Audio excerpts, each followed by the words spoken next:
I have Hillary with IntellectAbility is on. Tammy is also on, and I do think there's a couple other people from IntellectAbility that are on here. So I will let Hillary go ahead. I think you're the one that's going to get started. You are Tammy. Yeah, I'm going to take over, Jamie, if that's all right, and I'm going to share my Yes. screen. And we are going to have 2 exciting hours to learn about the health risk screening tool. So we obviously are IntellectAbility. My name is Hillary Gayton. I'm the account manager here over South Dakota with IntellectAbility. I've been with the company for about 9 years now. Prior to that, I was a DSP, residential, and case manager working for a nonprofit agency supporting adults and children with developmental disabilities here in rural Southern Illinois. So I'm excited to be with you guys today, tell you more about how the HRST can be beneficial to each and every one of you participating in the webinar today. Joining me, as Jamie mentioned, are a couple of my partners in crime. So I have Tammy Armstrong. She's our Deputy Director of Client Engagement, and Crystal Stimson. She's one of our clinical service reps. So you may hear them jump in and chime in from time to time. So here at IntellectAbility, we provide tools and training to those who support people with vulnerabilities, helping them to replace risk with health and wellness. And we do that through really 3 different divisions of our company. So here's just sort of a visual representation of who we are and what we provide for states and private agencies. So the HRST is actually our flagship product. It's been around for well over 20 years at this point, and it is through the use of the HRST and some of our established relationships with our other state partners who are using the tool that we've been able to expand into our other 2 divisions. So our academy, through which we primarily offer IDB-specific health and safety e-learn courses, and our person-centered services division, through which we offer person-centered thinking training, coach training, and trainer credentialing through the learning community for person-centered practices. And the 3 are truly a very synergistic fit together. So you'll see throughout the demonstration of the HRST today, it helps to objectively identify and quantify health and safety risk. Our e-learn courses then educate providers on how to detect and intervene when that risk starts manifesting itself into a clinical issue, such as one of the fatal 5. And then we also train providers through our person-centered thinking training how to balance health and safety with the personal life goals and objectives that the person has. And so the 3 together really help to provide that healthy balance of what is important to the person in support and what is important for the person in support, with the end goal obviously being long, happy, healthy, fulfilling lives for the people that we support. So South Dakota is in the very beginning stages of implementation of the health risk screening tool. But for those of you participating today who have questions related to our other service lines, I'm happy to answer questions related to our academy or our person-centered services divisions as well. Today, for this demonstration of the HRST, we're going to talk about its purpose, history, and importance. We'll do a brief demo of the tool in one of our test databases to show you how user-friendly the platform is and how quickly a screening can actually be completed. We'll also briefly demonstrate some of the reporting features of the tool. We'll cover the reliability and validity of the tool, and we'll leave off with discussing some of the ways in which the tool can be used. So I have budgeted about 90 or so minutes of content today, which should leave us some time at the end for any lingering questions that you all may have.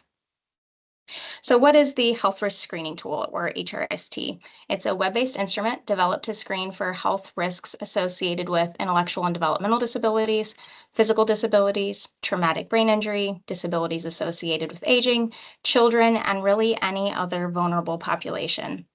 What we mean by web-based, I always like to make this just totally clear. So it's an online tool, right? Can be accessed from any web browser, so your Google Chrome, Firefox, Edge. There's no special software or anything like that to download, and you can access it from any device that is internet enabled. Now, really the main purpose of the HRST is to identify signs of health destabilization early so that preventative action can be taken to improve quality of life and prevent preventable death. And so to that end, the HRST should be considered a screening instrument.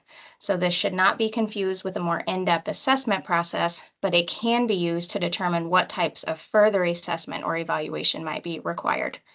It was specifically developed for use by non-licensed staff. So these are people like program supervisors, case managers, even direct care staff, and then nursing oversight is triggered when necessary.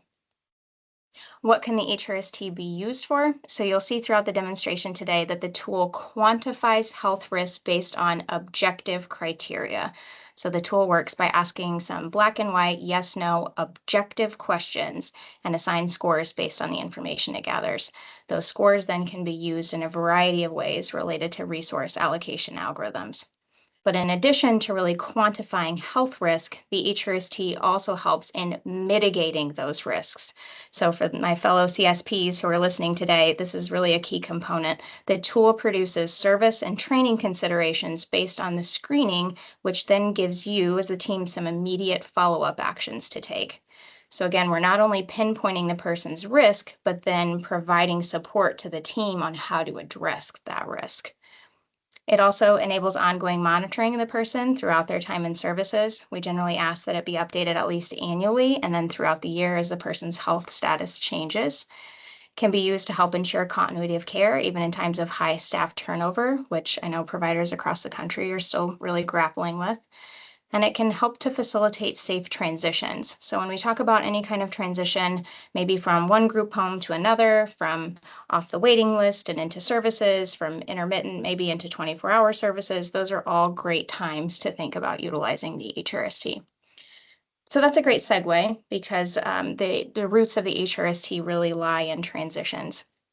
So the HRST was originally known as the Physical Status Review, or PSR. It was developed in 1992 at the behest of a federal judge in Oklahoma. At the time, the judge was overseeing the care of 1,100 people as they transitioned from a very large institution into several smaller community-based settings. And the judge really wanted to make sure that those transitions would be successful. And so he appointed Karen Green McGowan. She's the founder of our company. She's a certified developmental disabilities nurse who now has over 50 years of experience in the field. He appointed Karen to the panel and then charged that panel with developing some sort of tool or mechanism to help monitor the health status of those transitioning. And the judge had two main requirements for this tool. One, it would have to be very objective, right? Not subjective and open to the score's interpretation, but very objective. And two, it would have to be able to be administered by any level of staff person, right? Because obviously out in the community, we can't always provide that same level of clinician involvement like we could in those institution settings. And so Karen really kind of had her work cut out for her, but being Karen, being a DD nurse, she liked the challenge and she sort of knew firsthand the need based on her experience in the field. She set off to work designing and building the HRST. Once it was built, it was then extensively field tested on 6,000 people, and its use was quickly adopted by many states. Today, the HRST is being used in 26 states and by over 2,000 private provider agencies. So here's a map of our current clients. Those in darker blue are where the state itself is using the HRST in some form. So Georgia, Kentucky, New Hampshire, Maryland, Illinois, Pennsylvania, and Missouri all utilize the HRST across the state. In some, it's just being used on those being supported in residential settings. Others, like in Georgia and Maryland, they utilize it in all of their IDD programs. So residential, day, self-directed services, all IDD programs. Each state really has their own identified use of the tool. Most will use it in resource allocation algorithms, gosh, that's a tongue twister, such as those for rates or for nursing hours. And some will use it to objectively identify who requires more intensive support coordination or those who qualify as being quote unquote medically fragile. Then those states in that lighter color of blue have private providers who are utilizing the tool, typically in residential programs, day programs, through some case management entities. And then those states that are striped, they actually contract with us to provide some of our other services like access to our e-learn courses or our person-centered thinking training. So in total, about 100,000 people with IDD across the country are screened utilizing the HRST every year.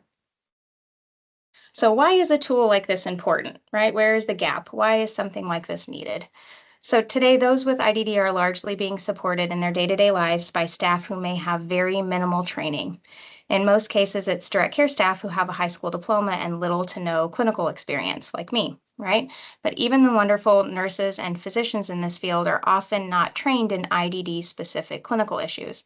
The president of our company, Dr. Craig Escuday, he will tell you himself he received almost zero training in IDD-specific health issues in medical school. And not to mention those wonderful physicians and nurses are typically being pulled in 100 or more different directions at once, right? Trying to follow numerous people with these really complex medical issues.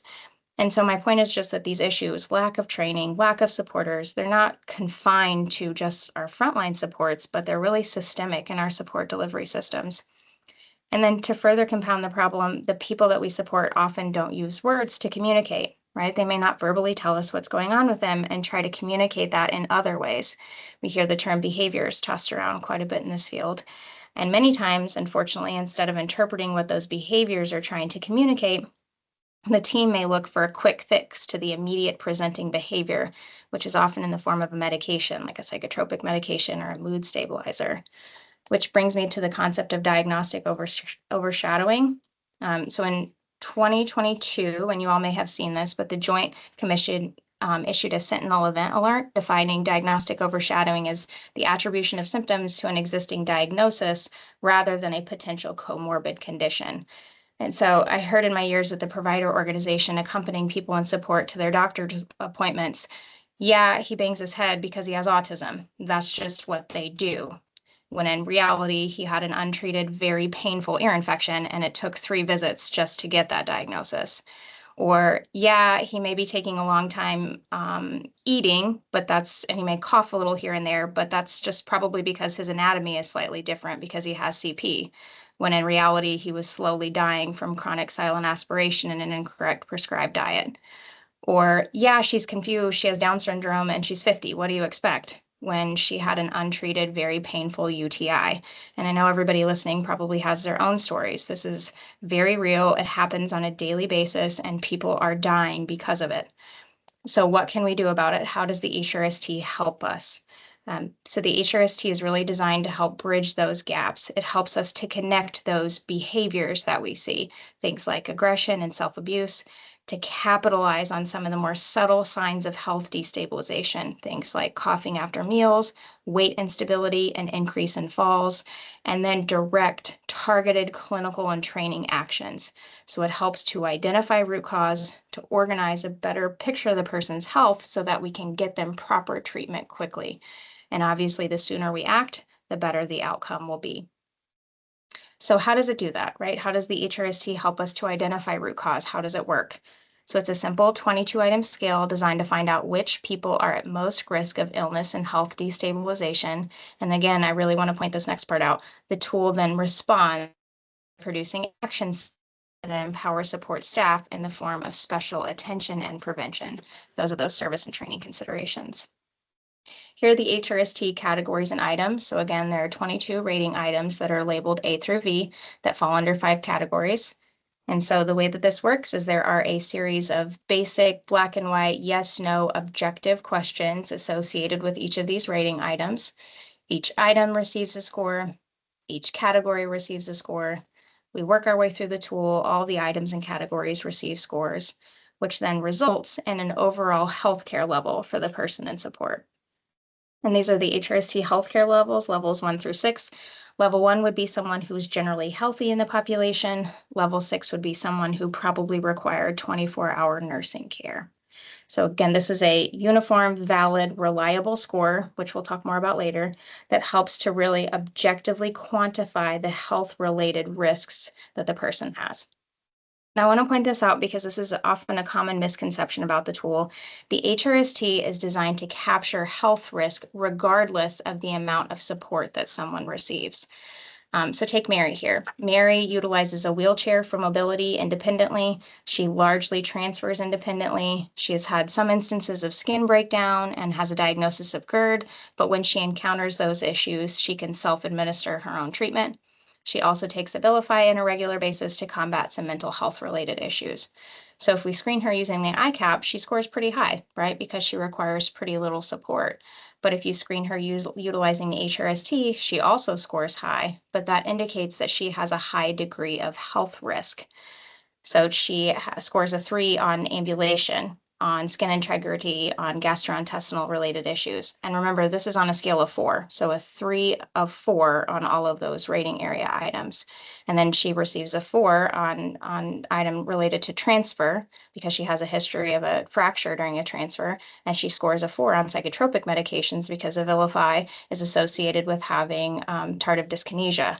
That can be a side effect of utilizing Abilify. So my point is just really that although the scores align, she scored high on the ICAP and she scored high on the HRST, those scores actually capture very different things.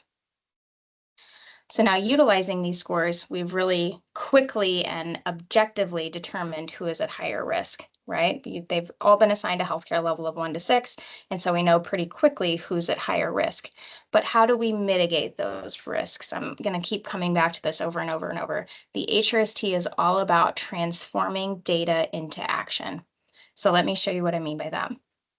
In a lot of other record keeping systems, supporters are keeping track of this information, right? Whether it's an electronic or paper form, you're keeping track of incidents, injuries, weights, medications, side effects, goals, appointments. You have just this enormous amount of data about the person that you're supporting, but vital points may be being overlooked. And so the HRST is designed to prioritize and categorize this data. So it's going to guide a rater to answer specific questions that generate these data points as item scores. And then the tool categorizes the data. So you can see there are the 5 categories. Remember, each category receives a score. So right off the bat, we can tell that there's something going on physiologically with this person, right? Because that score is significantly higher than the other categories. And then those particular items that are higher are then differentiated, or in this case, they're flagged, and it lets the rater know, hey, this may be a concern. So let's say you're supporting somebody in your system who frequently engages in pica or hand-mouthing behavior. And if and when the support team tries to get close to that person, redirect them away from small objects, they strike at the support team and then they repeatedly try to bite themselves. The idea is that the supporter, in this case, it's the case manager, has access to the HRST, screens her, indicate that she's engaging in those behaviors. Again, it asks a series of basic yes/no questions. Does she engage in pica? Is she aggressive towards her peers or her supporters? Does she engage in self-abuse? The rater would click yes to those things, and the system would automatically flag item K, gastrointestinal issues, because often pica and hand-mouthing is a sign that the person is suffering from GERD. And the HRST then takes it all a step further and supports the entire team by producing action steps for the team to take based on that identified risk in the form of those service and training considerations. So service considerations, these are things which need addressed by the PCP. So if we use our previous example, the service considerations that are generated by the system would let the team know that gastrointestinal issues and GERD need to be ruled out or addressed by the PCP. And this is a printable report that the supporters can take with them to the doctor, and it lists out what they need to be asking for in relation to all those areas of risk. So with that person, first and foremost, obviously we need to rule out GERD. We may need to see the dietitian or the nutritionist to figure out what foods may be triggering those more severe symptoms. If it is GERD, we may need to see the dentist again because she could have tooth decay, which then may be triggering that self-abuse, that biting behavior that we're seeing. Whatever the case is, it's going to be right there on that report. So it's not just left up to the CSPs, the case managers, the nurses, or even physicians to try to figure out what's going on with this person. Now, training considerations outline specific areas of training for staff. So using our previous example, let's say it is GERD. Let's say she receives some medication for that. She's no longer engaging in pica, becoming aggressive, engaging in self-abuse. We can slowly back off any psychotropic medications and her quality of life should shoot way up, right? But we know that someone who uses GERD medication for an extended period of time has a higher risk of bone fragility. And the system knows this. And so it's going to prompt the team to train the supporters on that risk and to be looking for specific signs and symptoms of a serious injury, such as a fracture, as a result of a fall. Again, this is another printable report that lays out the things that we need to be sure to train the supporters on. And the idea then, of course, is once that training is in place, then we can detect and intervene before the issue becomes a crisis. So this is prevention through early detection and action. I also like to point out this is not basic uniform support team staff training, right? This is specific training around those areas of risk for that one person that you're supporting that you have screened. All team members should have access to the health risk screening tool. It's useful to case managers because it helps aid in plan development and health and safety oversight. It's useful to nurses because it provides information about clinical aspects related to the person that may go unseen or unnoticed. And it also helps clinicians determine the need for further services and training other staff may need. It's useful to the direct care staff, the frontline supporters, provides a lot of knowledge about how to support the person on a day-to-day basis around areas of risk that may have been previously unidentified or underappreciated.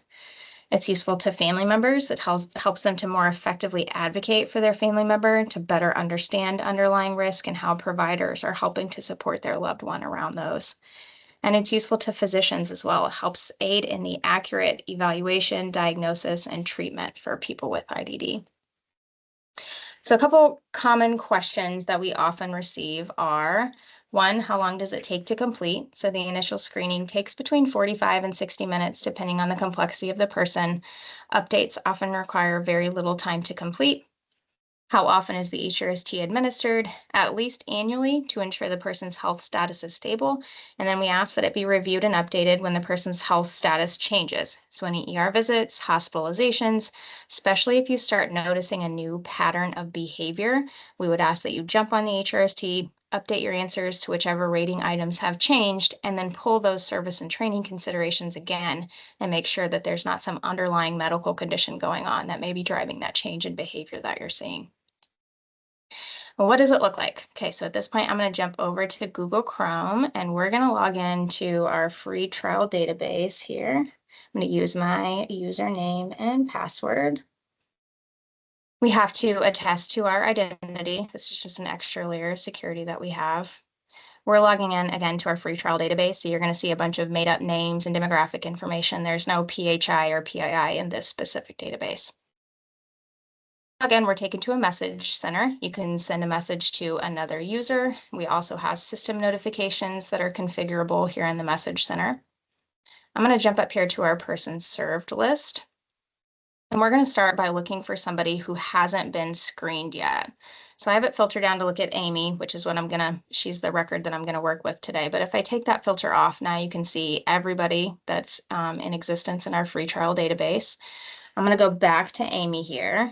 We're going to pick on Amy Jenkins today. Again, she's just a fictional record created this morning. When we click on Amy's About Me page, there's basic information about her, demographics, phone numbers, addresses, ID numbers. We're going to jump to diagnoses next. So we ask that diagnoses be input into the health risk screening tool because it helps aid in the ratings process itself. There's also a space to log undiagnosed conditions. So for example, if you know that the person suffers from allergies twice a year, but it's never necessarily been officially diagnosed, you can input that as an undiagnosed condition as well. That way you always have record of it. Medications need to be input into the health risk screening tool as well. They influence several of the different rating area items. So if you have all that information located in this one consistent database, then you can reflect back to it during the screening process itself. So we're going to look at the ratings tab next. This is kind of the heart and soul of the health risk screening tool. Over here on the left-hand side, you can see the 22 different rating area items. So again, they're labeled A through V, fall under these 5 categories. We're going to start with rating area A here, which is eating. And I always like to point out there's no guessing involved with using this system, right? So let's say I've been working with Amy for 15 years. I feel like I know her really well. Looking at this, I think she's going to end up scoring a 2, so I try to just click on it. If I click on 2, it just expands that scoring descriptor. So it describes what type of assistance she would need if she were to score a 2, but it doesn't assign her a score, right? In order to receive a score, you have to answer these questions down below. So we start with this first question here. Did the person receive nutrition or hydration by other than oral routes within the past 12 months? You have the options of yes, no, and I don't know. If you click on I don't know, another window is generated, and it just kind of helps guide you through how to answer that question. So answer the question yes if this applies, no if this applies. So it's like a little bit of in-app help. You must, though, either answer yes or no to proceed forward with the screening process. So in this case, I'm going to say no. I'm going to click submit. These exist on a question tree. So based on our answer to the previous question, you can see we received another question down below. Up above, the score of 4 has now been grayed out, so we know that that's no longer an option. Did the person require verbal prompts or physical assistance or food texture or fluid consistency alteration to eat safely within the past 12 months? Let's say yes here. We'll click submit. Now we can see 0's been grayed out. Would it have been dangerous to let the person eat without assistance or food texture or fluid consistency alteration within the past 12 months? Let's say yes here again. Click submit. At that point, the system had enough information that it was able to assign a score of 3 related to rating area A, which is eating. So the system generated explanation is that the person requires constant physical assistance, constant verbal prompts or other mealtime intervention to eat safely within the past 12 months, or the person has a feeding tube but maintains some level of permitted oral intake. Now, because we received a score over 0, we are then required to enter in a note down below. These notes serve two purposes. So the first is that this is a running report for the person, right? So if at any point this were to change, we would simply log back into the system. We could go through, revisit what score was received, and take a look at the note. In this case, we received a score of 3. So maybe in the notes section, I write, Amy requires physical assistance pureeing her food and verbal reminders to slow down while eating because she has a tendency of overfilling her mouth and has a history of choking. That would be a really good example of a note. That note perfectly justifies why she received a score of 3 on rating area A, eating. So then at some point in the future, maybe that changes. Maybe Amy ends up needing the assistance of a G-tube for some reason. Again, we would just quickly log back into the system, revisit our answers to those questions, receive a new score, enter in a new note. At the end, you can pull a scoring summary so you can go back and say, again, 5 or 10 years ago when Amy very first came into services with us, she was still pretty independent feeding herself, but now she requires the assistance of a G-tube. So again, a running report around that person's areas of risk. The other purpose of these notes is that this is a QA mechanism. Any record who receives an overall healthcare level, so again, not related to the rating items themselves, but an overall healthcare level of 3 or higher is required to have a clinical review done on it. A clinical review requires that an RN, LPN, PT, or OT logs into the system, goes through, reviews the notes, makes sure they align with what score is being received. So it's an extra QA mechanism that we have. So for example, we're working with Amy here. She received a score of 3. Maybe I'm the case manager. In the notes section, I write, Amy requires the assistance of a G-tube and she is to have nothing by mouth. Well, that note actually means that she should have scored a 4. That note is not in alignment with a score of 3. So that's then the clinical reviewer's indication to reach out to the original rater and say, hey, you actually scored this person lower than what they should have been scored. Just answering those questions, entering in those notes, you repeat that process through each of these 22 different rating area items. I'm going to jump back up here to person served and show you somebody who's been fully screened. So instead of filtering down and finding Amy, I'm going to pick on Michael. So Michael has a healthcare level of 4. He's already been fully screened. About me page, I'm going to go ahead and jump straight to the rating section. This is a scoring alert. It's letting us know that there are no scoring inconsistencies at this time. This is another QA mechanism that's built into the system. It will flag the rater if the system believes there's incorrect or unrealistic data being entered. So again, this is another QA mechanism that we have. There's an algorithm working in the background to just double check that these scores all align. So for example, let's say we're on item L, which is seizures, and we answer that Michael has required hospital admission for a seizure or seizure-related issue within the past 12 months. But then we go down to item V, which is hospital admissions, and we answer that Michael has not been hospitalized within the past 12 months. Obviously, that's not possible, right? Either he was hospitalized for that seizure-related issue, or he wasn't. So the system will flag you, and it'll say, hey, you need to go back because your scores on item L, seizures, and item B, hospital admissions, do not align. So this is what a fully completed screening looks like. So you can see when it was last updated, when the last clinical review was done, what his total score is, how many total 4 ratings he received. So how many rating items he received a score of 4 related to. If he has Q scored, which is high risk treatments, that would appear here. It would be yes instead of no. And you can see his overall healthcare level, which is a score of 4. Now, because the screening process is full and complete, we're given access to the scoring summary and the service and training considerations. So we'll look at the scoring summary first. This is pretty self-explanatory. It's a summary of the health risk screening tool. So you can see by rating area item, what score was received, a system explanation for that score, when that particular item was last updated, because again, you don't have to update the HRST in its entirety every single time. You can just go in and update these individual rating items as they change. And then down below, any notes associated with that rating item. So here you can see Michael was screened in March of 2017. He was on a puree diet with nectar thick liquids. He could feed himself independently, but required some assistance preparing his meals. It was updated then the following June. As of June 7th, Michael now receives all nutrition and hydration through a G-tube due to repeated issues with aspiration. You can also PDF this page. So this is one of the things that we saw in our provider organization that really helped with continuity of care. We struggled at one point. I think we had about 6 shifts that were just seemed to be perpetually open. And so we were often having to pull people from different group homes, just kind of moving people around to make sure that shifts were fully covered. And this is a document that we would provide to our staff as they were coming on shift. Review this. It's about 9, this one in particular with healthcare level 4 is about 9 pages, maybe a little bit longer than that, depending on how many notes were entered related to that person's rating area items. But for us, it was a great way to really inform the staff quickly what support was going to be required for that person. Where were his really critical areas of risk? And then how do we support him around those? So in this case, you can see if you walk onto a shift with Michael and you're going to be supporting him, you can see he received a score of 2 related to transferring. And then down below, you can see Michael needs the assistance of one person to transfer himself from a seated or laying position to a standing one or vice versa. Related to, let's go down here to behavior. You can see he scored a 1 related to self-abuse. And in the notes section, it says Michael's self-abuse has gone down 50% in the last year. We believe this is due to a change in programming. Michael is now going to a different day program and volunteering twice a week at the library. When he hits himself now, staff should try changing his environment. It seems to mean I am feeling overwhelmed and or irritated.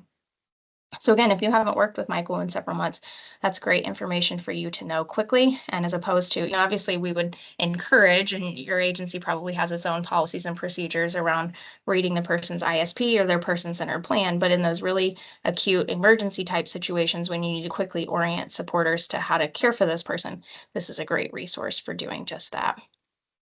So that's the scoring summary. You also have access once the screening is fully complete to the service and training considerations. So let's talk about those. Service and training considerations, we start both out with this disclosure at the top. These are not requirements, they're not recommendations, they're simply considerations that exist here for the team. So we've seen, obviously how the rating process itself works, but this is how we take those identified risks and how we produce plans to help mitigate those risks. So we sit down and start looking at these service considerations. Remember, service considerations point to other assessments and interventions that may be needed to support the person based on their identified issues. So service considerations may be things like, let's say a person scores high on eating because they're coughing during meals. They should probably receive a swallow eval, right? The system will suggest that. Or let's say the person has significant skin integrity issues, lots of instances of skin breakdown within the last year. Not only should they be evaluated by a PT or OT for exercises and positions to help remove stress on those areas affected, but they should also have a nutritionist evaluate them for foods and fluids we can incorporate into their diet to help improve their skin health. The system will suggest that. Or let's say the person scores high on bowel function, item O. They're on several medications that affect bowel motility. The system will suggest that you consult a pharmacist for an overall review of their prescribed medications. Sometimes when you have physicians and specialists working in silos, they don't take into account the whole picture and how the medications they're prescribing may be interacting negatively with another medication a different physician is prescribing. Beyond that, when was the last time that these medications were reviewed? We have a tendency in this field, at least I saw this at our agency, with stacking medications. And before you know it, someone's been on a med for 10 years and no one really quite understands why. sometimes the team is already all over these issues, right? And that's great. The tool is there to help just serve as an extra set of eyes for you. Have we fully addressed all of the presenting health and safety issues for this person? This tool helps to provide that reassurance.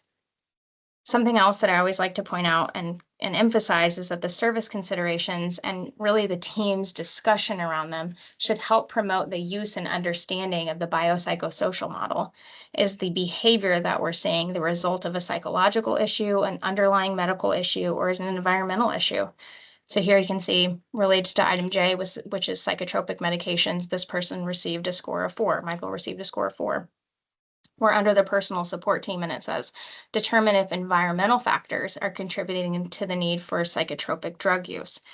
So maybe he's banging his head against the wall because he has an untreated ear infection or a tooth abscess, or maybe it's simply because he's poorly matched with a staff person or roommate, or he doesn't like the noisy, chaotic environment at the day program.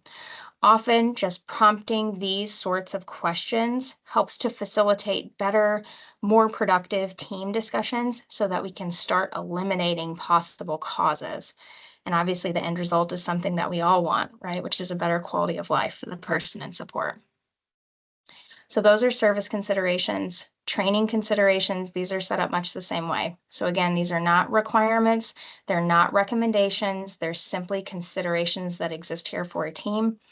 You probably already noticed as well that you can prioritize both service and training considerations. So you can sit down as a team and decide who it's most important to follow up with first, and you can also prioritize these training considerations as well. Training considerations prompt specific training for those who support the person based on their identified risk. So these may be things like, okay, we know Cami is at high risk for fractures because she's had extended use of anti-epileptic medications. We need to make sure that her support team are trained on that risk and that they have reviewed her specific fall procedure and protocol so that they don't inadvertently help her up from a fall when she has an underlying fractured hip. Or, okay, we know Mary is predictably incontinent and she is diabetic, and those two combined put her at risk for increased skin breakdown. We need to make sure that the staff know that and that they can identify early signs of skin integrity issues as they emerge.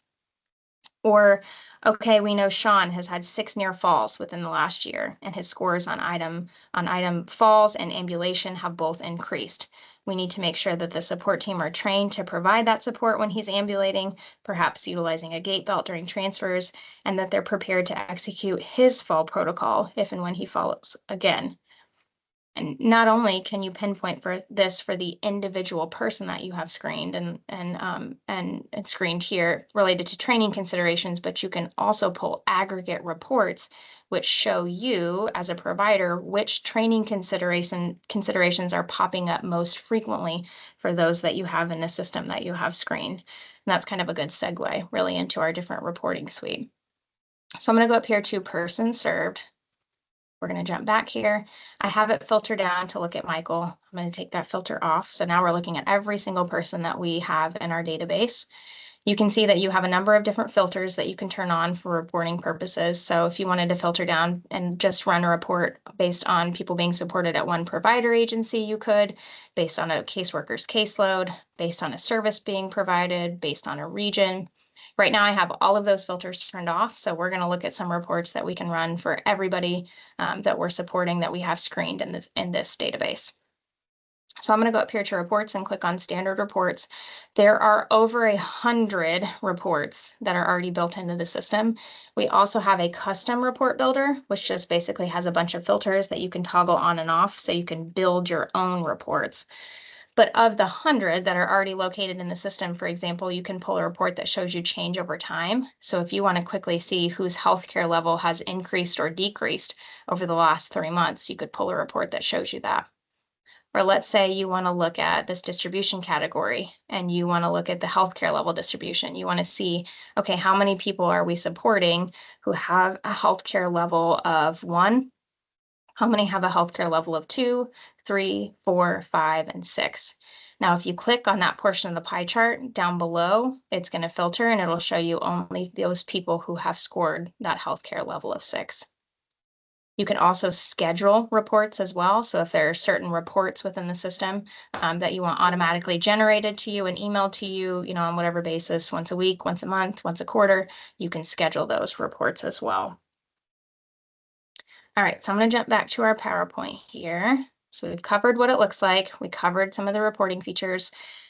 This is an obvious concern, right? Is reliability, is the tool, is that overall healthcare level reliable, right? Can we build policy around it?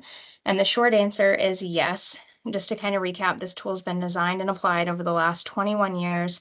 It was tested, revised, then extensively field tested. It was also determined to have good internal consistency reliability and strong retest reliability by an independent team of researchers at the Center for Outcome Analysis. So we know that the tool is reliable, but is it valid? Are these just arbitrary numbers and scores? What is the tool really trying to tell us? Georgia, they're our longest running state partner. They're currently in their 18th year now of using the HRST statewide. They annually screen about 15,000 people in waivered services utilizing the HRST. And in particular, J.R. Gravett, he's the director in the Office of Performance Analysis with DBHDD. He decided to factor in healthcare levels. So again, that score of 1 to 6 that's generated by the HRST, we refer to that as a healthcare level, when building their annual mortality reports. So here's the most recent data that we have. This is from 2019 to 2021. And you can clearly see as a person's healthcare level goes up, unfortunately, mortality rates go up as well. And looking at this data, you can see that as a person hits that healthcare level of 3, they start inching their way above the overall crude mortality rate for this population, which is designated here by this dotted line. And so that's why we require a clinical review be done on anybody who receives a healthcare level of 3 or higher, because this is kind of a tipping point, right? This is when we need to start seeing some more involvement from clinicians. Here's the average over the last 7 years. And again, it just clearly shows that as a person's healthcare level increases, the number of deaths increase as well. So that healthcare level is a significant predictor of mortality. And so what this showed us is that, if we sit down and look at a population, even a massive one like Georgia's with 15,000 people on the waiver, we can quickly identify who in the population is most likely to suffer a health crisis. Once we know who's at higher risk, we can jump into action to help prevent some of those preventable deaths. Additionally, a research study was published in the peer-reviewed Journal of Nursing Measurement, and the authors concluded that the HRST can predict mortality. Therefore, it can serve as a basis for establishing healthcare needs and determining nursing care acuity. So how else can we utilize the HRST? How else can we utilize those scores? So obviously in risk stratification, right, the tool objectively and uniformly identifies and quantifies areas of risk. It enables ongoing monitoring of a person throughout their time in services. Again, we ask that the tool be updated at least annually, and anytime a change in status is observed, then record is kept of all previously entered notes and scores on that scoring summary, so you always have a risk history on the person that you're supporting. It can objectively determine who needs or does not need clinical services. Some states and agencies elect to utilize it in that way. It can help in determining and assigning caseloads as well. For example, Georgia, they offer more intensive support coordination based on a person's healthcare level. So if you have a healthcare level 5 or 6, you automatically qualify in that state for some additional case management support coordination time. And those support coordinators also have smaller caseloads because they're supporting people with such high risk. And it provides the organization a way to monitor locations and groups for quality assurance and improvements. So utilizing those reporting features, you would be able to determine where you are supporting people at higher risk. Maybe you're consistently seeing higher healthcare levels in particular locations, but those CSPs have a really low rate of incidence in ER visits. They're doing a really stellar job, right? What are they doing? And how can we replicate that?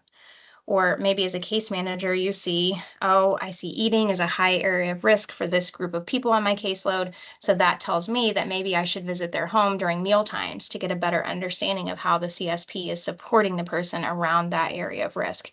How can I help that CSP address that risk proactively?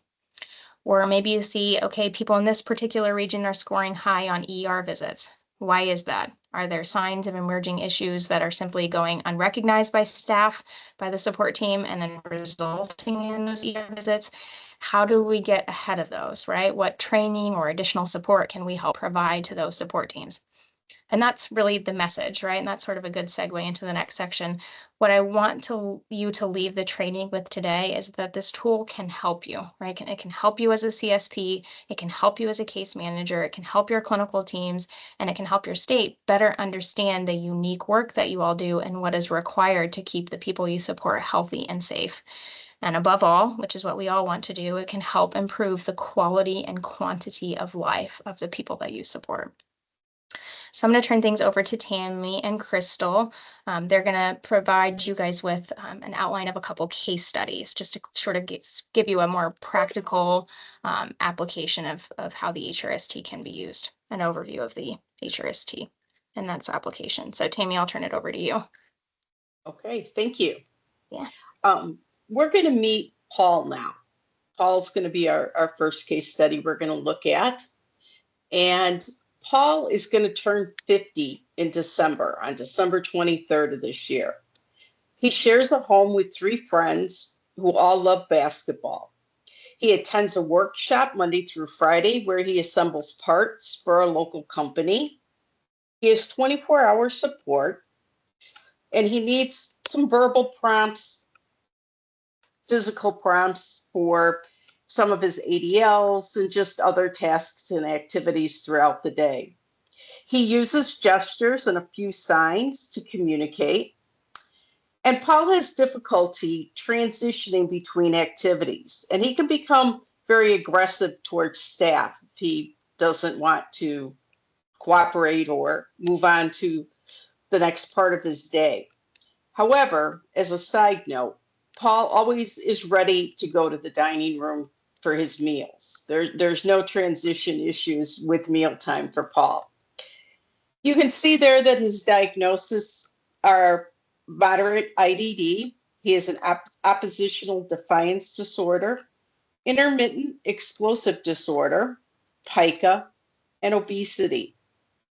His medications include clonidine, divalproex, and he takes a multivitamin with minerals. So let's look at some scoring for Paul on the HRST. His overall healthcare level is a 3. Now, you know, as you've learned, the little bit you've learned from Hillary here on the tool, or even if you've used it a little bit, you would guess that he would score on item G. We'll start there with aggression. And you can see his scores for Paul can be aggressive when it's time to transition to other activities or events, except meals, and he'll kick people, throw objects. This occurs about 5 times per week.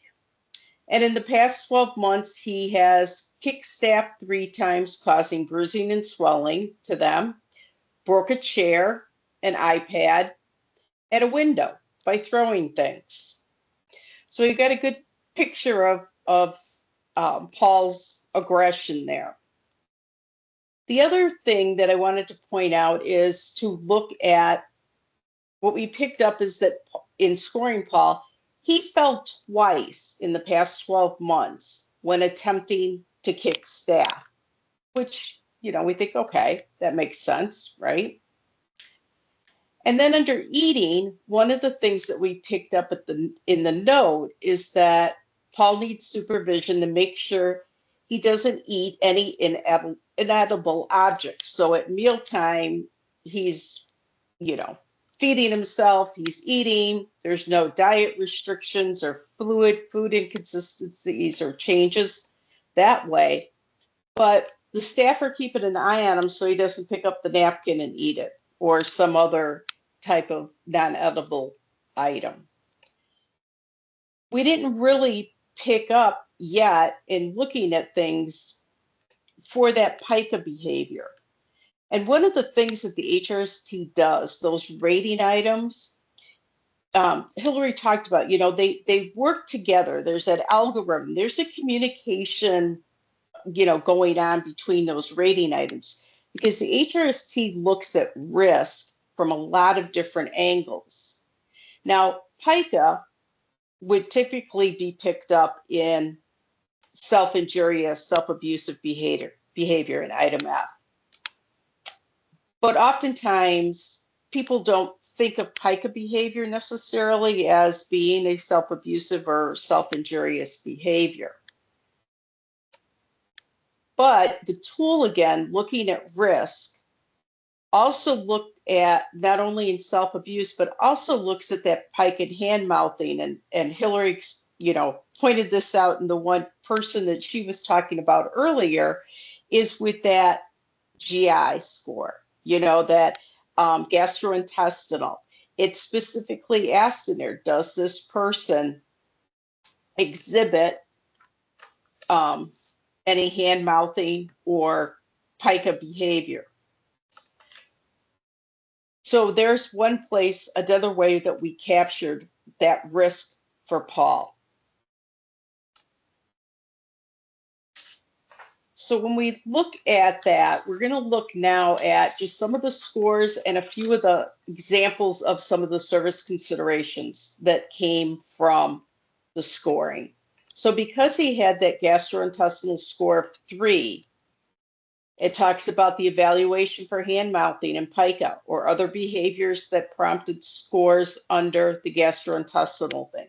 So it's saying, okay, when, why, how often is this hand mouthing, this pica behavior occurring? Let's look at the environmental factors. Let's look at the staff. Let's look at everything involved here.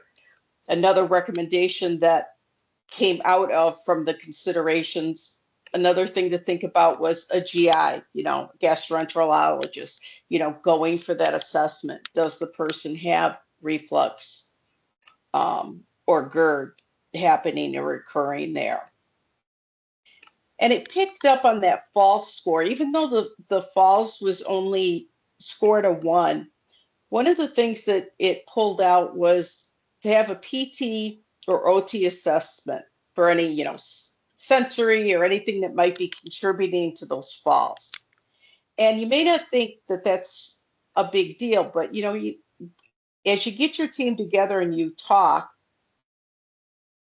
one of the things that you may want to think about is, for example, okay, if he's falling now when he's kicking people, and we look back in this HRST in the past few years, he hadn't fallen at all. So why now is he falling when he tries to kick people? Maybe he's falling at other times and staff people just aren't reporting it, right? Because, we do that, don't we? Oh, Paul fell the other day, but he's getting older. Old people fall, right? We make those kind of generalizations and don't even really think much of it. But it might be worth, again, putting a documentation system, some data collection out there, finding out a little bit more about those falls and maybe piecing something together. Maybe there's something else going on here.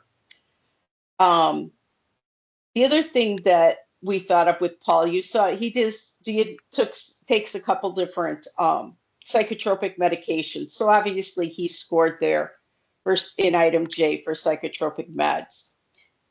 But one of the things that was interesting in the service consideration that really popped out to me was that one of the considerations was to think about a psychiatric consult for the use of psychotropic medications, which, right, that makes sense. But this recommendation also said, and endocrinology consult for the metabolic effects related to the psychotropic drug use, if applicable. Well, when you think about it, Paul has obesity. He's overweight. So putting those two things together made the team think, okay, maybe there's something here. It wouldn't hurt for him to go for an endocrinology appointment, and an assessment. Putting those two items together and addressing the health risks associated not only with the psychotropic medications, but with being overweight, like Paul was. So this is just kind of a really quick kind of synopsis and idea of what there is, what the HRST can do, and examples of some scoring. And what those service considerations will do. Now, one thing with the service considerations, also keep in mind that Hillary spoke of before, were the training considerations. So the training and the service considerations, they go hand in hand. And really what they're doing is saying, okay, we've got a risk here, right? We need to educate all those people who support Paul on the risk. So even if it's just take the falls, for example, we've identified there's a risk now. He's a fall risk, not a high fall risk at this point, but there is a fall risk there. We need to educate the people at the workshop, his family, for when maybe he goes on a home visit, or and those staff, those people that support him. So we've got this risk, you know, we're putting a new documentation form, data collection form in place for right now. We're gathering that information. These are some things that we want to look at. Maybe we're removing the rugs out of his bedroom just to be safe. Whatever it may be, the plans we put in place to address that risk are only going to be as good as what we educate and provide that information to the people who support him every day. So those training considerations and service considerations go hand in hand. Another example with the training and service considerations that you'll see is for Paul too. He takes 2 different psychotropic medications, one of which has the potential to cause tardive dyskinesia. So you'll see a service consideration, reminding you, he needs to go to a psychiatrist, completing those appropriate assessments to evaluate for any signs and symptoms of TD. But then there's a matching training consideration that says, hey, educate the staff, educate those people who support him. Do they know the signs and symptoms of TD? What do they do if they recognize or see something? How do they report that? And understanding how some of those psychotropic medications work, so that, again, they can better support the person in service. So I'm going to turn it over to Crystal now, and she's going to walk you through another example. Hello, everyone. First, I just wanted to thank everyone for being here today. We really appreciate when people want to get on and be able to understand the HRST a little bit more, and any of those reports and service and training considerations, get a little better feel of how the HRST can help.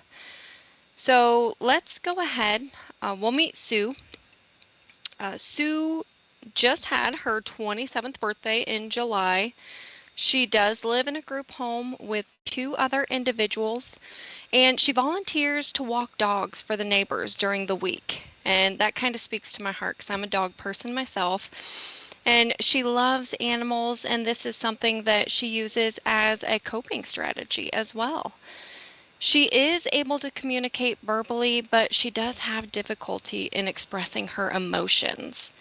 And during the holidays, she had an increase in suicidal thoughts. She struggles with returning to the group home after her family visits. So her diagnoses, she has mild intellectual and developmental disabilities. She has an anxiety disorder and depression. And for her medications, she does take an as-needed lorazepam when those anxiety symptoms arise. She also takes sertraline, and that sertraline was increased in December. And she had suicidal thoughts in December when she came back from her parents' home following the holidays. And she had a plan, and she intended on carrying it out. So Sue went to the emergency room, and she did end up having a 24-hour observation period at the hospital. So that is when that sertraline was increased. So here are some of the rating items that we can see affected by this. So first we have item E, clinical issues. And this is sometimes a rather misscored rating item because it does look at two separate instances or disturbances within the day. So Sue had 4 primary care appointments. She had 4 labs that were drawn. She had 26 counseling appointments. And she went to the ER 3 times for thoughts of self-harm. She had that one hospitalization day. So those are the first set of disturbances that we are looking at. Those healthcare provider appointments that are there to address or manage a diagnosed condition. And then the second part that we look at in clinical issues are those days where she had anxiety or a panic attack, and she had 8 of those. Or her isolation and depression days, and she had 17 of those days. So she had 63 total affected days. And when we look at clinical issues, we're really looking at a quantity. So we need numbers here to fully support that score. The next rating item that we can see affected is item F, self-abuse. And the note is stating that on 10/25 of 2023, Sue had stated that she was having thoughts of self-harm and her coping strategies and her as-needed lorazepam were not helping her. So this resulted in an ER visit. She was not hospitalized during that ER visit. And then after Thanksgiving, on 11/30/2023, Sue was assisted by staff to the ER for suicidal ideations. Then on 12/27/2023, again, when she returned home from the holiday, after isolating in her room the entire day following a visit with her parents, Sue came out of her room and asked staff for a knife. After further questioning, she stated she was going to get it over with. She was then taken to the emergency room and she was admitted to the hospital for a 24-hour observation. Sue was then discharged on 12/28 with a safety plan. So the next rating item that we can see affected is item U, emergency room visits. So Sue did have 3 ER visits, one on 10/25/2023, the next on 11/30/2023, and then that last one on 12/27 for thoughts of self-harm. And that ER visit on the 27th resulted in being admitted for that 24-hour observation, and her medications were then adjusted at that time. So as we look here at these rating item scores, we can really see that those suicidal thoughts are captured in several different areas of the HRST and is not exclusive to just the behavioral category. Now, I do want to preface that this screening was completed. There has been a clinical review completed on this record as well. So we do know that all of the scoring is true and accurate. So we are going to get those accurate service considerations for the entire team to look at and determine where there are areas of risk and attempt to mitigate those risks. So the first service consideration that we see is for item E, clinical issues. And this is a service consideration asking to evaluate those behavioral issues that may be interfering with participation in those usual activities of daily living. There is that blue box there, as you can see as well, and these are areas that you can actually click on, and they are documents from Dr. Craig Escuday that you can take to those clinical appointments to take into the clinicians and help to better advocate for these individuals, because we want to look at how these types of behaviors are affecting Sue's day-to-day life. This rating item is typically one of the first signs of destabilization that we see, and it's important to address that because we know that if somebody is ill or if they have depression symptoms, oftentimes they're not able to focus on their hopes and dreams and goals, and we want everyone to be well. The second service consideration for self-abuse, asking to describe the self-injurious behaviors that are causing concern and the results. Discuss when these behaviors start and what is felt to be causing this behavior if it's known. And this consideration can help us look at the types of behaviors that she is experiencing and what may be causing these behaviors. And it can also help us to take action in recognizing what is causing this so that we can focus on how to reduce that risk. And the last is item U, emergency room visits. Just having us take a closer look, a medical assessment of conditions leading to that emergency room use. And this consideration is leading the team to ask if these behaviors could be related to a medical issue. And several of the considerations have areas, again, that you can click on that information that you can take to that healthcare provider to better advocate for those individuals. And I did preface this that these considerations are true and accurate. A clinical review has been completed on this record, but what happens if an individual has suicidal thoughts or suicide attempts and it's not scored in item F, self-abuse, or item E, clinical issues? And I actually completed a few different screenings this week. I had clinical reviews that I completed on them that were not accurately scored for these rating items. One specific was that an individual was scored in item E, clinical issues, as having suicidal attempts. They also were scored in item I, behavior support chemical, and it was captured in item V, hospital admissions, as this individual did require increased supports due to those suicidal thoughts. However, this individual did not score in self-abuse, item Q, high-risk treatments, or in emergency room visits. Because if we think about an instance where if we've had to take somebody to the emergency room and they were hospitalized due to suicidal ideations or a suicide attempt, oftentimes they're going to be discharged with that safety plan. And that safety plan could include having a one-to-one staffing. And if we have that one-to-one staffing during all waking hours in all settings, if it's at least 14 days or longer, that's going to score in item Q, high-risk treatments. So oftentimes I would see these individuals come back to our residential site as needing that for at least 30 days, that one-to-one staffing for at least 30 days.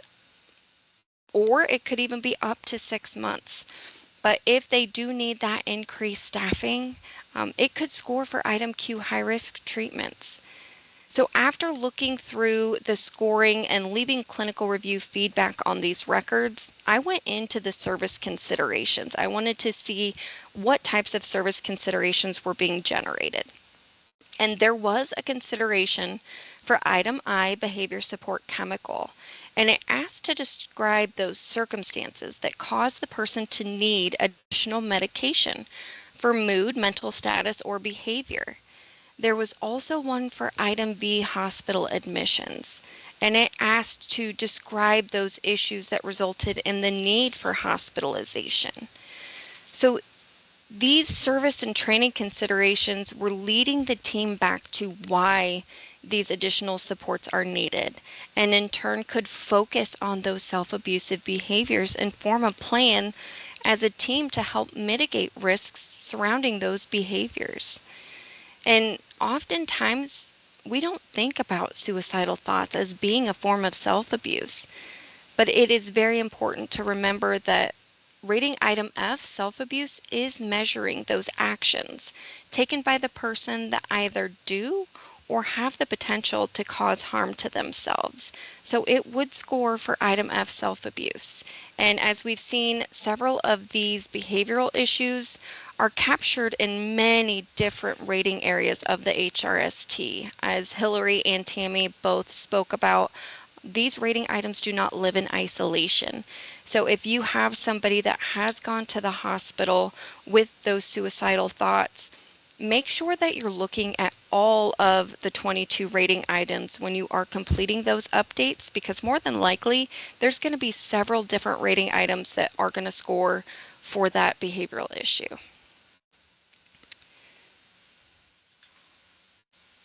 All right, Hillary, I think I'm good. I don't know if we want to open it up, but I'll let you finish that out. Thanks, Crystal. Yeah, I know that's probably a lot of information to digest in just an hour and 15 minutes or so. But yeah, at this point, I think we would welcome any questions related to the HRST.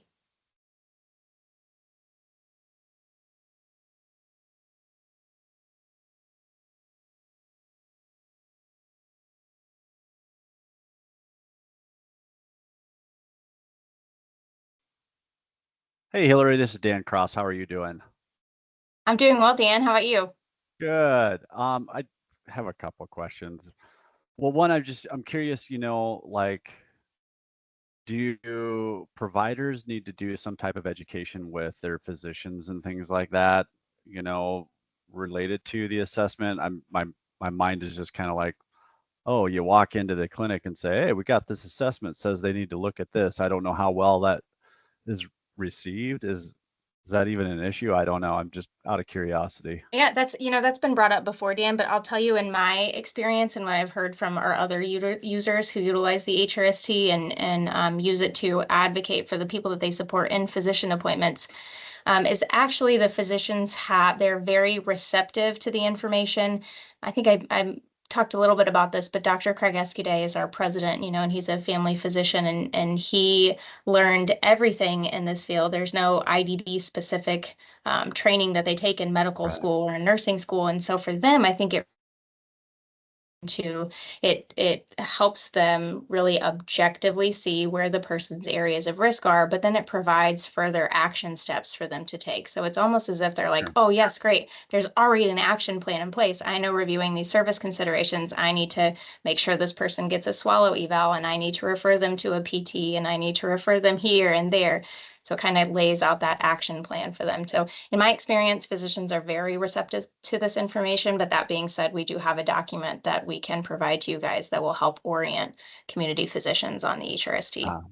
Okay, very good. And then just another question on those report. It looked like there was really some cool reporting functions that the assessment has.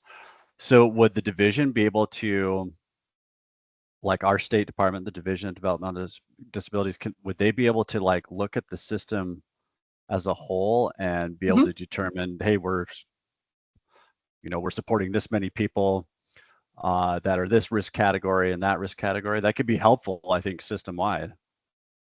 Yeah, Would absolutely. they It can be? be used in resource allocation algorithms. Yeah, anybody who's sort of at that state administrator level has access to everybody who's screened in the database, so they can pull those aggregate reports.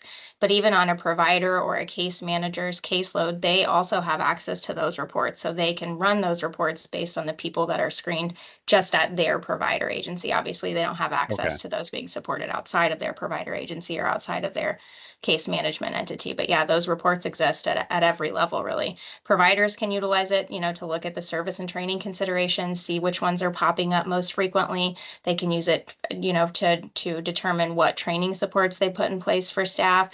Some agencies, I know at our organization, we looked at it for staffing patterns. We were able to determine at certain group homes, we were supporting people with higher healthcare levels. And so when you're put in that position, when, you're down a staff member and you're trying to have to figure out, okay, where is that extra layer of staff really needed? It's a great way to provide that sort of objective oversight for agencies as well. So yeah, Okay. I'm glad you're Excellent. excited about the reports, Dan, because you're right. There's a ton of information that's stored within the Right. system that you can really harness. And then just one last question, then I don't want to occupy everyone's time.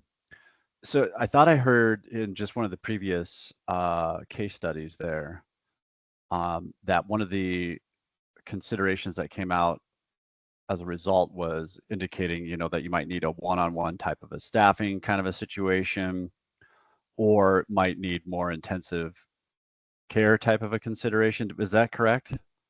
Is that a part of some of the considerations that could be generated?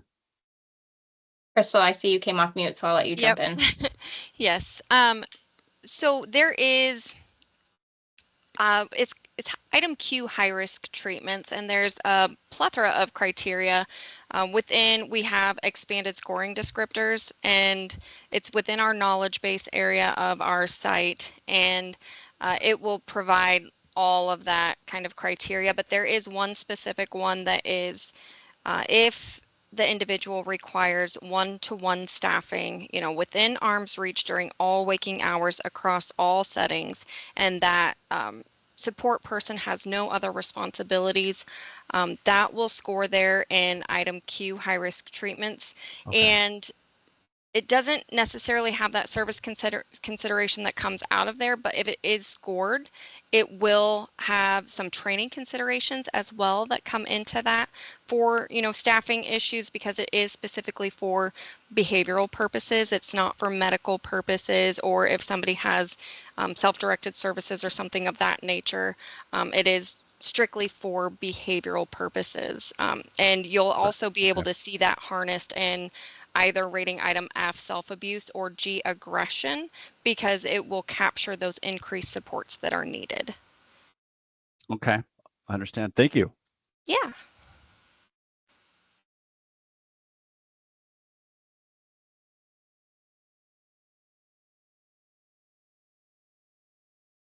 Hi, this is Amy Hoekstra from Lifescape.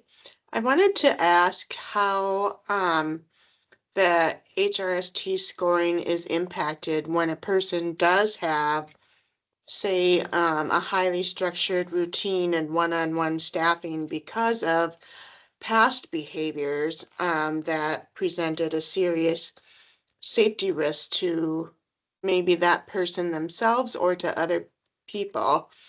And because of the increased structure and that one-on-one staffing, the person is doing pretty well and has very low frequency or maybe no behaviors anymore. But the provider knows that as soon as we take away that level of structure and support and staffing, we're going to see all those old behaviors crop up again. How does the HRST capture that, or does it? Yes. So I do advise everyone go into the knowledge base to download those expanded scoring descriptors, because they will actually help to answer some of these questions as well. Because if a person is requiring that increased support, they're going to continue, if it's for maybe a self-abusive tendency, they will continue to score a 4 if they have that one-on-one support, and they're going to score that for a solid 12 months, until, if the support is removed, they're still going to score for that full 12 months. And even if no self-abuse has been displayed within that past 12 months, they're still going to continue to score because they do have that increased support in place. And the same for item G, if they continue to have that increased support, even if they haven't displayed any aggression within the past 12 months, they'll continue to score there, because we are aware, the system also sees that they are doing well because they do have those increased supports. And they're going to continue to score a full 12 months after those supports are removed. Does that help to answer your question a little bit? I think it does to an extent, but some of these folks, the needs just never go away. And so, you know, I'm going to give you an example maybe. So, there are some participants that we support who maybe have Prader-Willi or extreme food-seeking behaviors for other reasons, and can get very aggressive in their seeking out of food.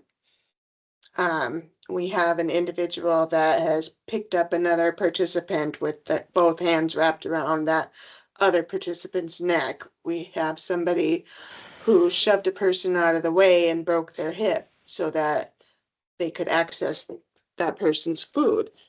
And those behaviors just continue, but now we support the person to live alone, and they have one-on-one staffing and all the food is locked up.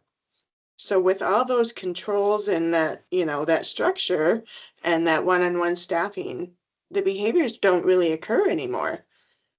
But they Yes. would if we stopped doing it. And Yes. it's beyond 12 months. Yeah. It might be several years now. Yes, and if those supports are still in place, for the specific one that you're speaking of, that would score an item F self-abuse. It would score an item G aggression. And if the food is locked up, it would score an item H behavior support physical because they have that restriction.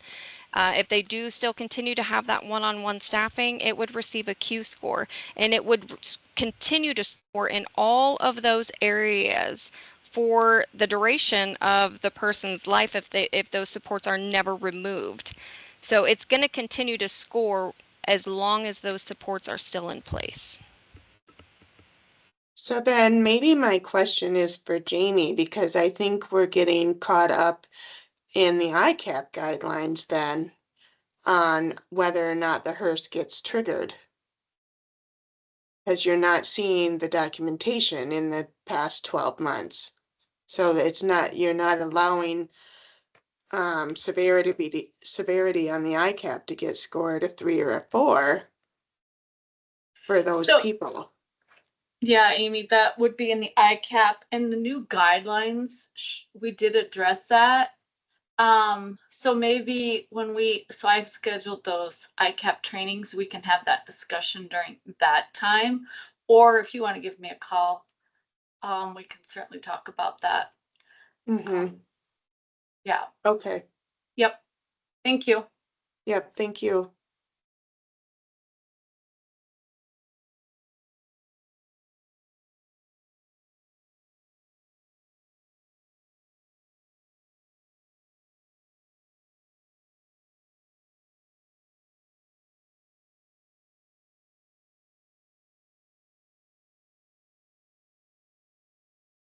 Hi, Crystal. This is Heather with RHD Case Management.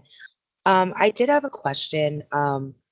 When they go through and the clinical reviewer goes through um, the data, do they just go off of like the data we're putting in the ratings, or do they get access to like TheraP or anything like that that they can go off of to whether they agree or disagree on it, or is it just the data that we input into the ratings?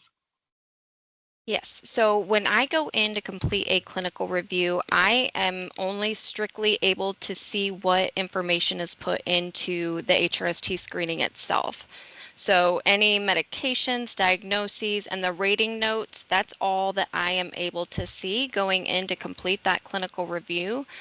So that is why we recommend best practice for every diagnosis that is entered to have a person-specific note entered that really describes the effect that that diagnosis has on that person's day-to-day life, the severity of symptoms, any treatments involved, the medications. There should be all of their medications listed out that they have taken within the past 12 months, and that those rating notes that are entered in each rating item be person specific and kind of describe why the score is correct and accurate, and give all of the information that is needed within each of those rating items, because a clinical reviewer will not really be able to see. I mean, me personally, when I go in to complete those reviews, I'm not able to see any other information other than what's entered into the screening.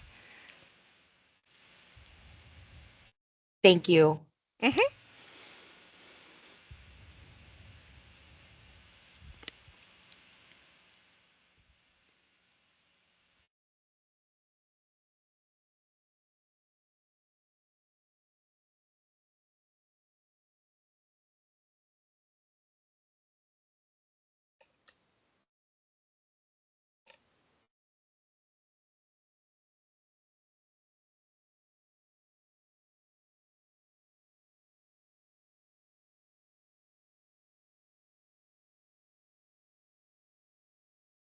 Do we have some other questions?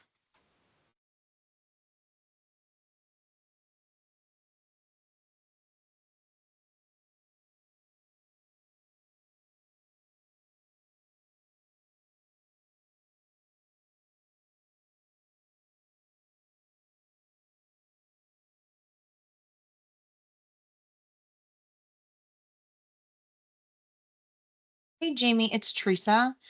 I had to take a call, so tell me if this came up, and I'm re-asking. But mine was more around like the annual review, and when we go in for those, at the annual review time, did this come up yet about like how are we gonna prove that? Do we like does it timestamp it again when we submit? We were just curious, like, will it show the old dates, new dates together? We haven't done it yet. We just weren't sure how that looks. On the HRST. Yeah. I'm gonna let one of the electability ladies answer that question.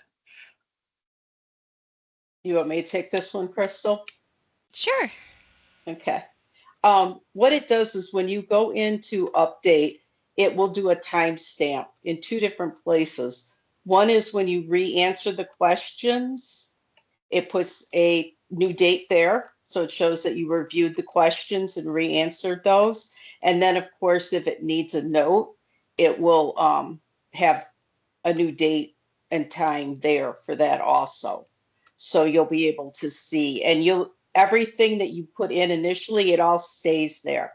So those rating item notes, everything is still there, and you're just adding a new one in there, and it will have the new time you answered the question and the new date that you entered the note. Perfect. Thank you. Yeah, Thanks, Tammy. sure. This is Dan, and this is more of a question for Jamie.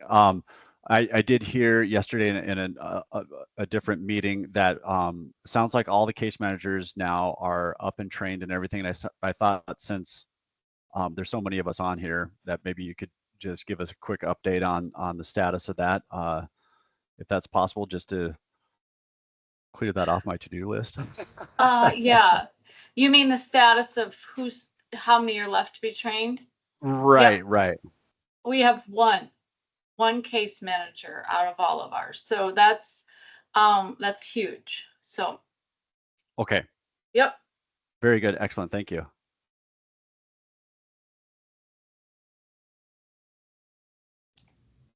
Which she will be finishing tomorrow.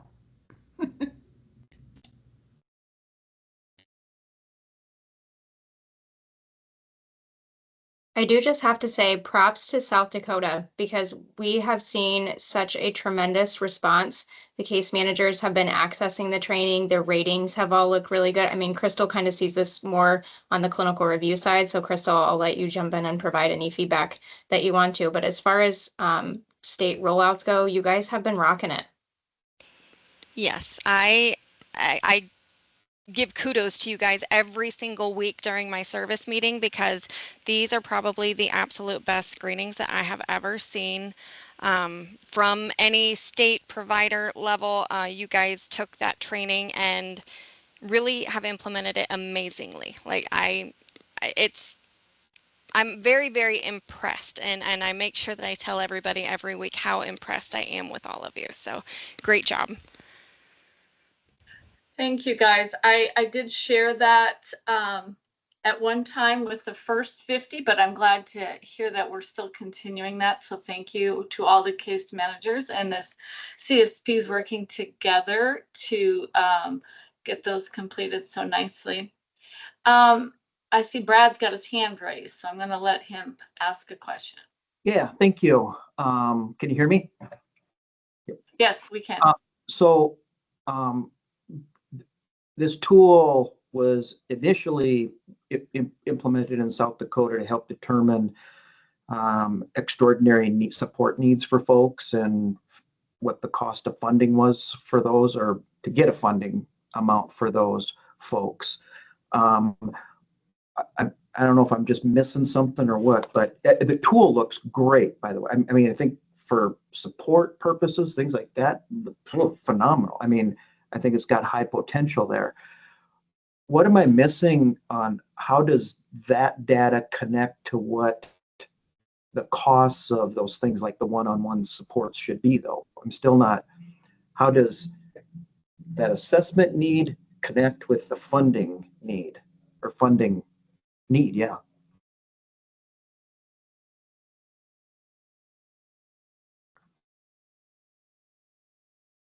Well, I am going to assume that in electability is going to let me answer that question.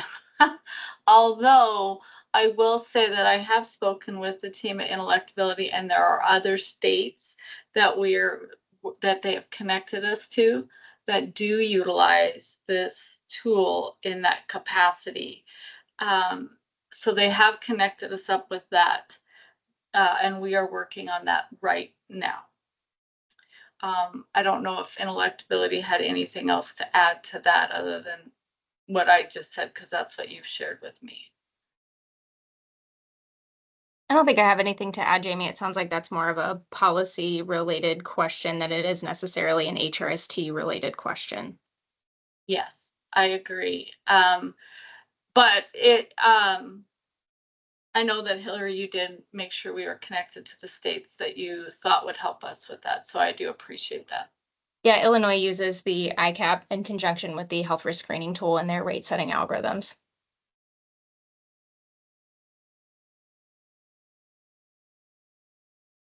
Brad, I see you talking. Yep, sorry. Brad, you're on mute. So we saw you talking, but we couldn't hear you. Sorry, thank you. So we're still needing to actually figure that out yet then, it sounds like. Like a person needs 2-on-1 supports, a couple extraordinary. We're working through that. Yes, I would say that we are in the process of doing that. Okay. I know that there are a few, I would say there are a few people out there that is more of a concern with based on their need. And so that's why I want to make sure to continue that discussion and look at how that looks in the other state. Yep. And a final comment, Amy asked a great question, I thought, from the CSP perspective, because there's a number of people that we've been supporting and wrapped them around with higher than normal intensity, higher skill level of staff, and it's mitigated things like hospital visits, self-harm, things like that. They just haven't happened. So it seems so far that that's been kind of been invisible within the system. At this point, still hasn't got captured. And you said that there's some changes either recently or coming on the ICAP guideline. And you mentioned for her to call and talk through that. I would actually encourage, I'm betting all CSPs are really interested in what that actual answer. Yeah. So we did the new ICAP guidelines in March, and in that guidelines, there's a piece in there that talks about what this continued discussion is, because it is a concern. We did schedule the ICAP trainings.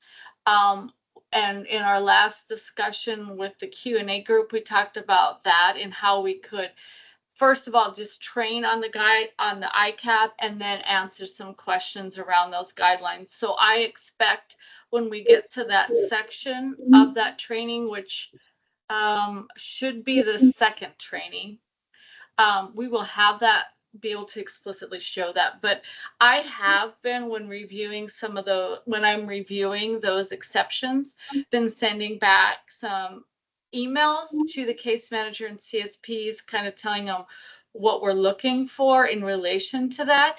And so if you need to have that discussion before that training, that's what I mean, to call me and we'll talk through it.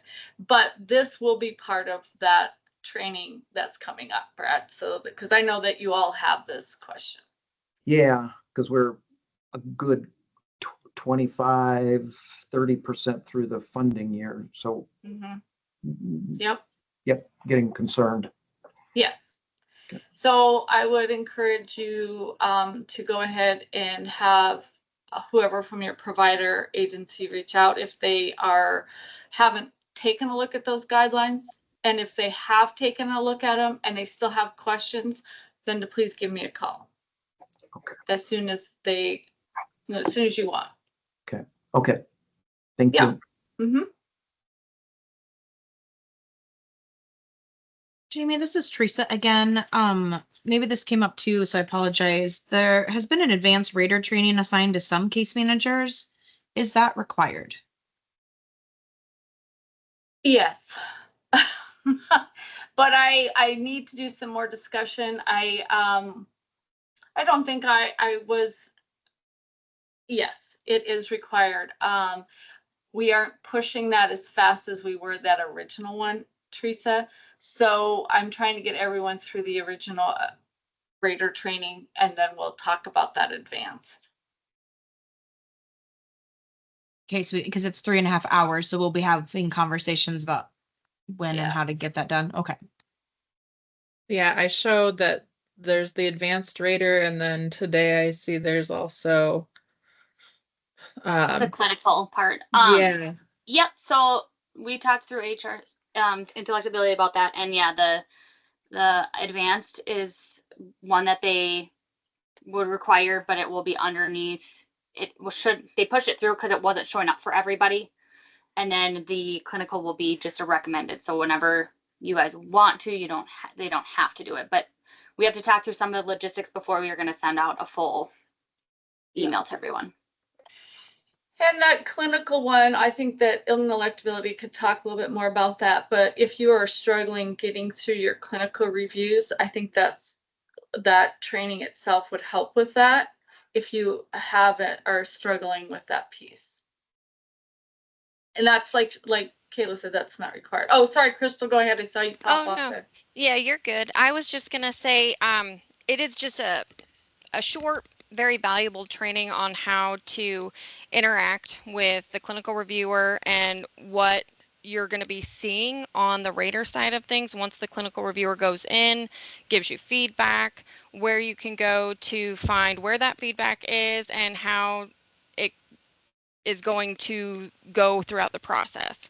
So it's not a horribly long training. However, I think it's really valuable if you're going to be going back and forth if you are the rater and the clinical reviewer is going to come in and create that feedback, just so that you know where to go and you're not clicking around just trying to find where that information is. And you can always also reach out to Clin Assist at replacingrisk.com if you're struggling with how to find that clinical reviewer feedback, or if you have specific questions regarding a certain screening that you're doing, or medication questions or anything like that.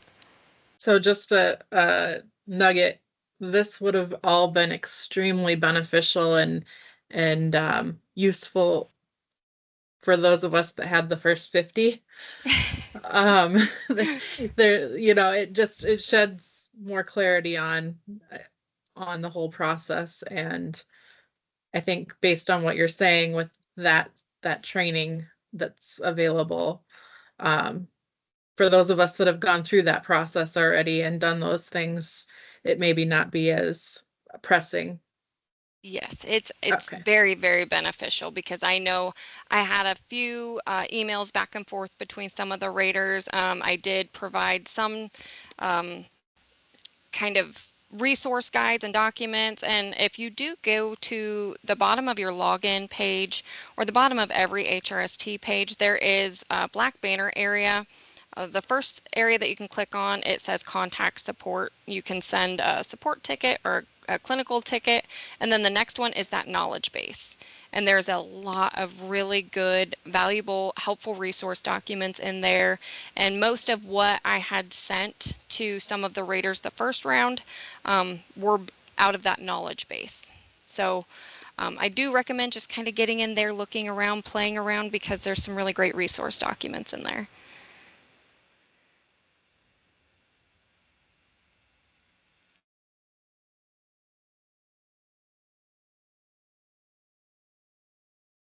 Crystal, I did have one other question. So, when we're um when we go through the summary, and for instance on mine, there was a couple of the ratings that I had to change, and then there were a couple of suggestions that you had made about like for the diagnoses and the medications. Well, I already submitted the ratings part, but can you go in at any time to update the medications and stuff Yeah. like that, or will it not? Okay, Yeah. because Yeah, the because rater the can one go that in. oh, go ahead. Oh, no, you're good. You finish. Well, the one that I had submitted, okay, so I got a clinical review back from you, and then I submitted the ratings changes that you suggested, and I already resubmitted that. But then when I go on my dashboard for that same participant, it said still requiring review by rater. So I didn't know if that was because of the medications and diagnoses hasn't been updated yet. No, it shouldn't be. I am going to jot down your name and then I will send you an email if there's anything else that you need to complete. It might just be that that notification just needs to be deleted, that message needs to be deleted, but I will double check and take a look and see if there's anything else that's needed on your end for Okay. the record. It may have been that I went back in and did a re-review on it and it might need some additional information, but I'll send you an email directly and we can try to figure that out together. All right. I thank you. I appreciate that, Crystal. Yeah, absolutely. I have an answer for that. Oh, there you go. Thank you, Dana. Hi, everybody. Thanks. I'm the stalker in the background. My name is Dina. I am the Director of Client Services here at IntellectAbility. So the notification that shows up in the report will stay there until all items come to an agreement. So there is a fix in the work for that to try to make it so that everything kind of lines up where you can see who gets it. So when I say who gets it, so if Crystal passes it back to you, Heather, there's a report that we can pull that says, okay, this is why it's still out there is looking like it needs a clinical review because it still has disagreements. So there's information she still needs and who is actually the owner, quote unquote, of it right at that moment. So that means who is responsible for taking the next action. So I will talk to our IT folks to see if I can get that report pushed into your database rather than the one that's currently there. Because at least on that report, you can see, oh, it's still there, and I'm waiting on so and so to do something. So just to share that. Thanks.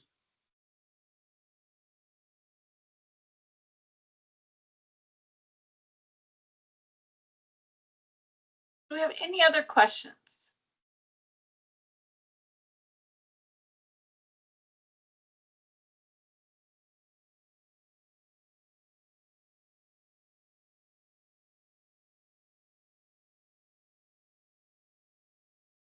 One of the things I would like to bring up is I can't seem to get the protocol to attach to the chat. So it is being put up on the provider portal, but I am just going to email it out to the group, to the directors. And so if you could disperse that to anyone you think needs it. In addition, I know that IntellectAbility has it connected out on I think it's out on the same black banner at the bottom. I believe it's in the knowledge base section that you were just speaking of. Is that correct, or is that where it will be housed if you want that? It's in that black banner section, you're correct, but it's under client documents. Thank you. So you'll see contact support, knowledge base, client documents, it'll be in there. Thanks, Tammy. So you'll have the opportunity to access it in 3 ways. And if none of those work, you can email myself or Kayla and we will send it to you.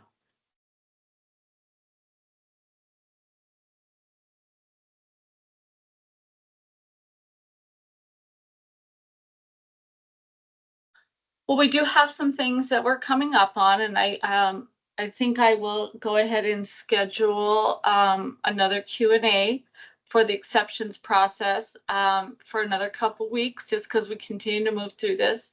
Not necessarily will the IntellectAbility people be on there, but I know that if you have questions from them, you can let me know and I can get some answers for you. In addition, I have asked them to provide a training on how to pull reports. So like what we're talking about is how much information, is located out in the HRST. There's a lot of information sitting out there, and I want you guys to be able to access and use it. So I asked them to provide some training on how to pull those reports and what those might look like. So we're still scheduling those, but I want you to know that's going to come too. In addition, if you want to go ahead and, in addition, you saw all 3 of the invites coming out for the ICAP trainings. That'll start here shortly. That's also part of this process. I think I also have a document that's going to be sent out about what documentation needs to be included when you're submitting for SCRs with an ICAP tier change or the ICAP exceptions. That's coming also. So there's just a few things that we're working on. Please let me know if there was something else I was working on for you. Otherwise, this has been recorded. Oh, sorry, Amy, go ahead. So, I was wondering, as we reviewed the training considerations and the service considerations from the HRST, why we aren't moving people who are already in Tier 6 on to receive the HRST so that the team would benefit from those No, that's a good question. training considerations and service considerations. Amy, I would love to do that, and that is my plan. I was just trying to get us through this main push, and then we can certainly do that. I also would like the availability for people that you at the providers are struggling with, and you would like some more information. I want the HRST to be available for that. So Amy, thank you for bringing that up. I feel like that's kind of the next phase of our rolling this out statewide. I do think that you are correct. The information in there is valuable, and I want everybody to have access to that. So that is coming. Thank you for bringing that up. Thank you. Yeah. Okay, so this training is recorded. I will be linking it up to the provider portal on our website for your use, for anybody that was not able to attend today, or if you want to re-listen to it again. But that will be going up on that provider portal. There is a section called the health risk screening tool on the portal that I'm putting all of these trainings in. And the protocol. So that'll be in that section. All right. Any other questions?